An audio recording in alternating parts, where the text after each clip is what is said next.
El mundo no terminó con una explosión, sino con un crujido seco y percusivo de piel contra piel. Un instantáneos mi mantenía firme con la voz temblorosa pero clara, exponiendo las pruebas de mi humiliación. Al siguiente, una fuerza tan brutal y inesperada me sacudía la cabeza hacia un lado, haciendo que mis pensamientos se desvanecieran, reemplazados por un dolor abrasador. Un jadeo colectivo y agudo de a todos sin aliento. El único sonido que oía era un zumbido agudo en mis oídos, como una sirena solitaria en un mundo repentinamente silencioso. Retrocedí tambaleando, con las piernas temblorosas. Y me leave la mano a la mejilla derecha, donde se sentia el dolor de la bofetada. La visión se me nubló. Los rostros de mis compañeros se convirtieron en una mezcla de sorpresa y morbosa curiosidad. Entre la bruma que me nublaba la vista, lo vi, Leo Sterling, su mano seguía suspendida en el aire, con los dedos ligeramente curvados, como si no pudiera creer lo que acababan de hacer. Por un instante fugaz, el chico que había conocido toda mi vida se reflejó en sus ojos, desorbitados por el horror y el arrepentimiento. Pero desapareció en un instante, erizado por una oleada de furia defensiva. Lara, por Dios. Solo era lech, su voz era un ladrido forzado. Estás histérica. La palabra histérica fue una segunda bofetada. La palabra que los hombres usaron durante siglos para desestimar a las mujeres que se atrevían a ocupar su lugar. Entonces la catalizadora, Sloan Rossi, apareció desde la distancia con una dulzura burlona, Leo. Via calmar tu pequeña sombra. Parece que está a punto de armar un escándalo. Leo ni siquiera la mira. Su mirada estaba fija en mí, desafiándome. Si quiere lograr, puede irse a casa. Esto es inhala. No el escenario de su drama personal. Sus palabras fueron más frías que el impacto. Congelaron las lágrimas en mis ojos, solidificándolas en un nudo duro y gélido de determinación. Había reducido mi justa furia una mera actuación. El chico al que había amado desde la infancia. El chico cuyo futuro estaba ligado al mío. Me acababa de atacar públicamente. Para defender a una chica que había puesto deliberadamente en mi botella de agua una sustancia a la que era mortalmente alérgica, sin decir palabra. La de la espalda. No corre, camini. Cada paso fue medido y deliberado. Un acto consciente de dar atrás mi antigua vida. Salí de aquella a la sofocante. Y me dirigí directamente al despacho del profesor de historia. Me prestas teléfono. La pregunta al Señor Davies con una voz extravagante tranquila. Necesito llamar a mi padre. Cuando mi padre contestó, solo dije dos palabras, por favor. Vine buscarme ahora mismo. Quiero ir a casa. Su respuesta fue inmediata. Voy para allá. Mientras esperaba. La realidad se fue asentando. Leo y yo éramos una institución. Nuestras madres eran mayores amigas. Nuestras vidas eran un tapas tejido con hilos idénticos. Emitichimo sexto cumpleaños. Su madre me había regalado una joya. Familiar de gran valor, un colgante de jade para nuestra futura. Hija. Me pareció cosa del destino. Pero entonces liga Sloan Rossi. Un huracán humano que se abalanza sobre Leo como un missile teledirigido. Pasan acoviendo como se multiplicaban las gritas en nuestra relación. Cada una de ellas una decisión. Suya de priorizarla a ella por encima de mí. Cuando mis padres vinieron a recogerme, los ojos de mi madre brillaban con una furia que jamás había visto. De vuelta en casa, no lor. Fui a mi escritorio, sac el colgante de jade y se lo di a mi madre. El compromiso se ha roto. Esa noche, amonton en nuestra hoguera todos los regalos. Todas las fotos, todos los recuerdos de Leo Sterling. A no. Los arroja las lamas. Observe como el fuego consumía su rostro sonriente y nuestros dedos entrelazados. La sombra silenciosa, la prometida obedient, se había ido, reducida a cenizas. Me hice una promesa, jamás volvería, ser la sombra de nadie. A la mañana siguiente. El silencio en nuestra casa era el de un campo de batalla. Mi padre estaba en su estudio. Desmantelando el mundo financiero de la familia Sterling ladrillo a ladrillo. Mi teléfono vibraba sin cesar con mensajes de Leo. Perdí los estribos. Sloan solo estaba bromindo. No lo tires todo por la borda. Cada mensage era una pupilada más. No se disculpaba por haberme golpeado. Se disculpaba por las molestias de mi reacción. Cogí el teléfono y lo bloqueé. Cuando su madre, Clara, liga en vuestra puerta pidiendo perdón. Alegando que se trataba de una pelea de enamorados, mi madre ni se enmudó. ¿Acaso una pelea de enamorados suele terminar en una conmoción cerebral? Preguntó con frialdad. Baj las escaleras. Dejando que vieran el mortón morado y irritado en mi rostro.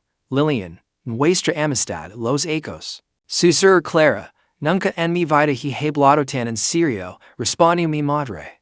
Devolviéndome la reliquia. Cerré la puerta con absoluta firmeza. Cuando finalmente regresé a la escuela, lucí mi mortón con orgullo, no me escondí. Mientras caminaba por el patio, todas las miradas estaban puestas en mí. Leo estaba junto a su casillero, pálido y desesperado. Cuando se acerca a mí, lo mira como si no lo hubiera visto. En clase, me senté junto a Kalin Thorne. La genio silenciosa. Cuando el profesor hacía una pregunta compleja, la antigua Lara se quedaba calada. La nueva Lara levantaba la mano. Y daba una respuesta perfecta. De riollo, vi el seco fruncido y confundido de Leo. Esperaba que me derrumbara, pero iba a tener que esperar mucho tiempo. En el almuerzo, Kalin se sentó frente a mí. No me mostró compasión ni entabla conversaciones incómodas. Simplemente ofreció una presencia tranquila y sin pretensions. Más tarde, en el aparcamiento de bicicletas, Leo me acroló. De verdad vas a tirar por la borda todo nuestro futuro por un momento de ira. No fue un solo momento, Leo, dije con voz firme. Fueron todos los momentos en que dejaste que Sloan me insultara. Fue cuando le dis mi botella de agua. Sabiendo que soy alérgica. La bofetada fue solo el punto final de una larga y fea historia. No sabía que la echaría leche. Balbució. No te importó averiguarlo, respondí. Alejate de mí. Se acaba. Mientras me alejaba en bicicleta. Vi a Kalin Thorne observándome desde el otro lado de la calle. Me saludó con un leve gesto de respeto. Regresé a casa con una energía feroz y triunfante. Lo había enfrentado. Había dicho la verdad. Y por primera vez. Sentí que la fortaleza que estaba construyendo tal vez no tendría que ser ocupada. Solo por mí. En el silencio de la biblioteca, una leve sonrisa aparecía en los labios de Kalin. Casi imperceptible, no te estaba defendiendo, dijo. La biblioteca es un lugar para vestirse. Y él estaba causando disturbios. Era una pérdida de tiempo para todos. No pude contener la risa. Era la primera vez en medio siglo que reía a carcajadas. La sonrisa de Kalin se acentuó y luego volvió a sus libros. Esa misma semana, iba caminando por la calle, pensando en química. Cuando hoy pasos detrás de mí, me asusté, pensando que podría ser Leo, pero era Kalin. Vivo en Bramblewood, dijo. En vuestra ruta es la misma durante 12 millas. Caminamos en silencio. Pero era un silencio muy apacible. De repente, Kalin dijo, no se rendir tan fácilmente. Cree que eres de su propiedad. Es difícil comprender ese tipo de pensamiento. Me sorprendieron sus palabras. ¿Por qué eres tan amable conmigo? Reflexionó un rato, como si buscara la respuesta a una pregunta difícil. No me gustan los matones, dijo. Y respeto a la gente inteligente. Toltien's ambiguidades. Fue el halago más singular de mi vida. El lunes siguiente, cuando Leo liga a la escuela, tenía el ojo hinchado y los labios entreabiertos. Se rumoreaba que alguien le había dado un puñetazo en la calle. Mira a Kalin en la cafetería. Estaba tranquilamente en lo suyo, como siempre. Mi mira y se encogía de hombros levemente. Empezó a sospechar, es presidente de la clase, aparentemente Cheney. Probablemente sabía un par de cosas sobre peleas callejeras. Cuando anunciaron el baile de invierno, no tenía ninguna intención de ir. Pero encontré una nota en mi casillero. La mayor manera de vengarse es vivir la vida al máximo. No dejes que te impiden disfrutar. Asegúrate de ir al baile. Me acerqué Kalin en la biblioteca y reuní el valor para preguntarlo. ¿Vas a ir al baile de invierno? Levano la vista de sus libros y dijo, creo que estos eventos escolares son una perdida de tiempo. La música es mala y la comida es mala para la salud. Me seni avergonzado. Si, tienes razón, solo también parecería patético. Permaneció en silencio un instante y luego cerró el libro. De acuerdo. Iré contigo. Será una jugada estratégica para desestabilizar a Sterling Leo. Tendrá un buen resultado. Sonríe y dij. Así que esto es una cita.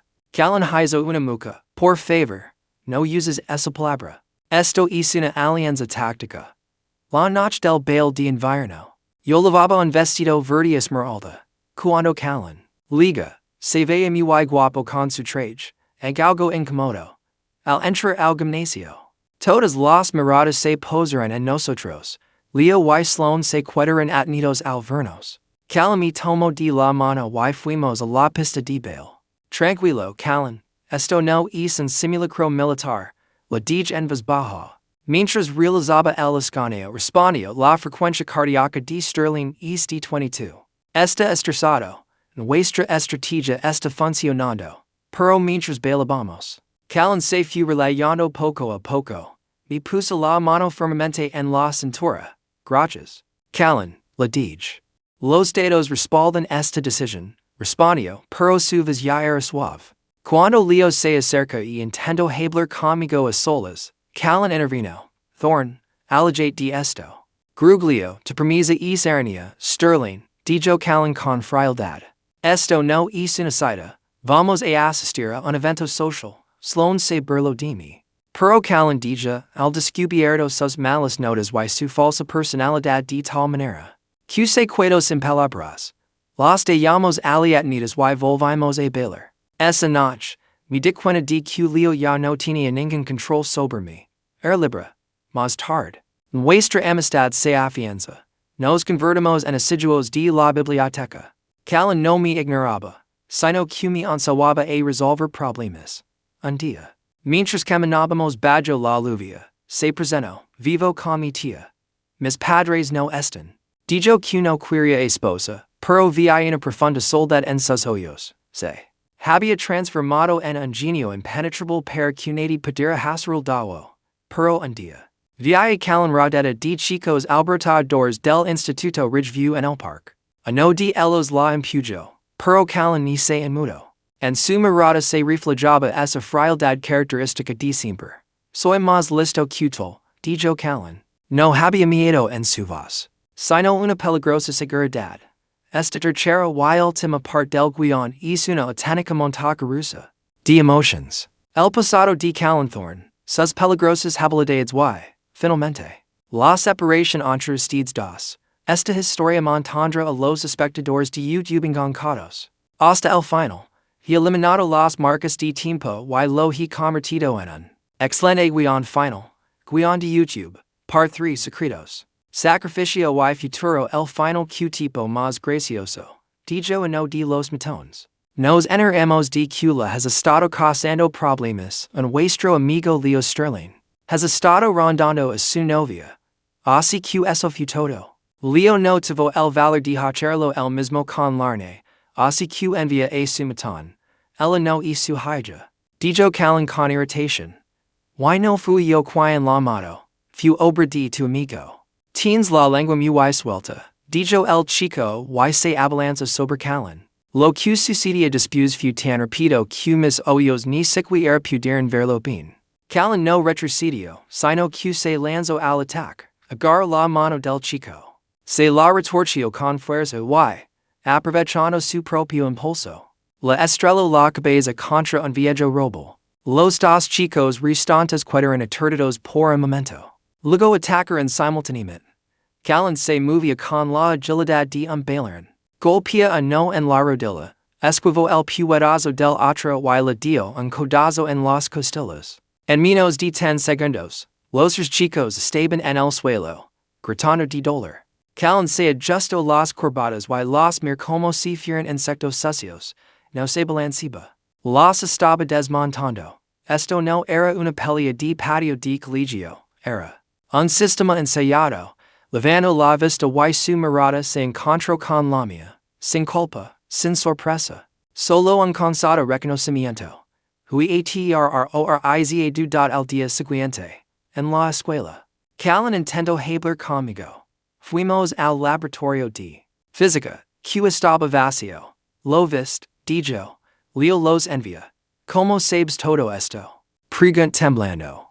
Kalin respira hondo y explica que su padre era ex-militar y trabajaba en seguridad privada. Era paranoico y empezó a enseñar a Kalin a caminar y a reconocer amenazas. Ahora está en la cárcel. Kalin vive con su tía. Y se costea sus propios gastos. Me di cuenta de que mientras yo pensaba en el baile de bienvenido y en los vestidos. Tipo luchaba por sobrevivir. La pregunta, también me taste Leo la última vez. Fue una respuesta proporcional, respondió simplemente. La primera vez fue una advertencia. La segunda vez fue un argumento persuasivo. Debería haber tenido miedo. Pero me enamor. DL, me vio sufrir y intento salvarme con toda la bondad que tenía a su disposición. No tenías por qué hacer eso, dijo en voz baja. Ella te hizo dawo. Y para mí fue insoportable. A partir de este día, nuestra amistad se convirtió en una unidad. Nos preparamos juntos para los exámenes de ingreso a la universidad. Mi madre incluso empezó a preparar el almuerzo a Kalin.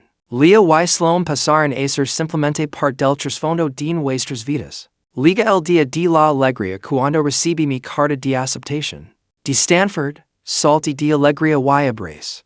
Kalin, pero la sonrisa de Kalin se desvanecia. No voy a ir a Stanford, dijo. Obtuve una beca completa delmet. Sería imposible para mí te acostar Stanford. Tomé esa decisión hace meses. Tenía el corazón roto. Nuestros caminos estaban a punto de separarse. Pero Kalin enseguida empezó a hacer planes, zonas horarias. Horarios para videollamadas y protocolo para las reuniones. Era lógico. Pero era su manera de demostrar su amor. Antes de irnos. Estábamos sentados en la terraza de la casa mirando las estrellas. Tengo miedo. Confíes. Stanford, la soledad, olvidar, el cambio es milagro. Alara, dijo. Nos adaptaremos. He calculado las variables de Valencia, mi dedicación. Las probabilidades de fracaso son mínimas. Al día siguiente se mudó a Boston. Los primeros días en Stanford fueron muy difíciles. Extragaba mi hogar, y me sentía intimidado. Pero todos los miércoles, exactamente a las 7 de la tarde, recibí una llamada de Kalin. Nunca nos dijimos, te echo de menos. El dicha, tu ausencia ha disminuido mi estimulación intelectual diaria. Y yo respondía, sí. Nadie aquí entiende mis argumentos como tal. Un día suspendí un examen de física, y me puse a llorar. Kalin se dio cuenta de que algo andaba mal en 10 segundos. Lo conté todo, que me sentía como una impostora. Que todos eran más listos que yo. Él escuchó en silencio, mientras lloraba de miedo por reprobar en Stanford. Kalin simplemente dijo, comparte la pantalla. Abría un libro de texto digital y explica. No esta inteligencia la que falla, esta metodología. Piensa como un físico. Durante las siguientes 2 horas. Me explica esos conceptos desde 3,800 kilómetros de distancia. El pánico desapareció y aprobé el siguiente examen con una nota excelente. Pasaron los ecos universitarios. El protocolo de Kalin funcionaba. Nos veíamos durante los descansos. Leno en lugar de salir juntos. Pero él era mi único consuelo. Yo elegí lingüística computacional y él incursionó en la inteligencia artificial. Pasábamos horas intercambiando ideas. Leo y Sloan ya no eran pareja. Resultó que su ruptura había sido muy dolorosa y ambos estaban fracasando en la vida. Una noche mi portátil se estropeó. Tenía allí todo el trabajo de mi tesis. Entré en pánico. Cuando recibí un mensaje de Kalin, el portátil se ha sobrecalentado. Usa el ordenador 3C de la biblioteca. Ali tienen el software que necesitas. Me cuida nido. ¿Cómo lo supiste? Su respuesta fue, tu reloj inteligente me indicó que tu ritmo cardíaco se disparó. Era hora de la tesis. Conclusión lógica. Me abrazo como un protector incluso a la distancia. Al amanecer de este día, me di cuenta, me había enamorado de mi mejor amigo. Pero contarcelo a Kalin fu una pesadilla logistica. Una semana antes de la graduación, me pregunto, ¿qué opinas de la computación cuántica en la planificación a larga distancia? Me qui desconcertado, pero el dijo que solo estaba haciendo el factor modelo. Hasta días después. Su tía lama y dijo que Kalin estaba muy enfermo. Inmediatamente hizo una videollamada. Estaba delirando, con fiebre alta 39 cy murmurando. Las rutas de vuelo, los coches de alquiler. La ruta desde el aeropuerto de San Francisco hasta tu apartamento. Y es timber. Los datos del timber son contradictorios. Pregunt, Kalin, ¿qué estás diciendo? Estoy buscando la manera de proponer matrimonio, dijo con los ojos brillantes por la fiebre. Mi rey y lor. Vas a proponer matrimonio con quantum logistics con 39 grados de fiebre. Kalin. Estás loco. Pregunto. Entonces esto es. Si los datos no son concluentes. Yo dije, sí, por supuesto que sí, idiota. Tus días después. Estaba en mi puerta con un perchoso anillo. Se era de lo y me dijo. Alar avance. Eres la solución más elegante y brillante que he encontrado en mi vida. Contigo tengo un alto índice de éxito. Continuaremos esta colaboración para siempre. Unico después nos casamos en la capilla de Stanford. Un día, mientras pasábamos por San Francisco, vi a Leo Sterling. Estaba en mal estado, atendiendo a la gente con unos pantalones cortos viejos. Kalin me preguntó, ¿quieres saludarme? Mira a Leo, luego a mi brillante y leal esposo. Sonríe y ni con la cabeza. No, tengo todo lo que necesito. Kalin. Me tomo de la mano y dijo en voz baja, los datos. Respaldan esa conclusión. Y caminamos hacia nuestro brillante futuro.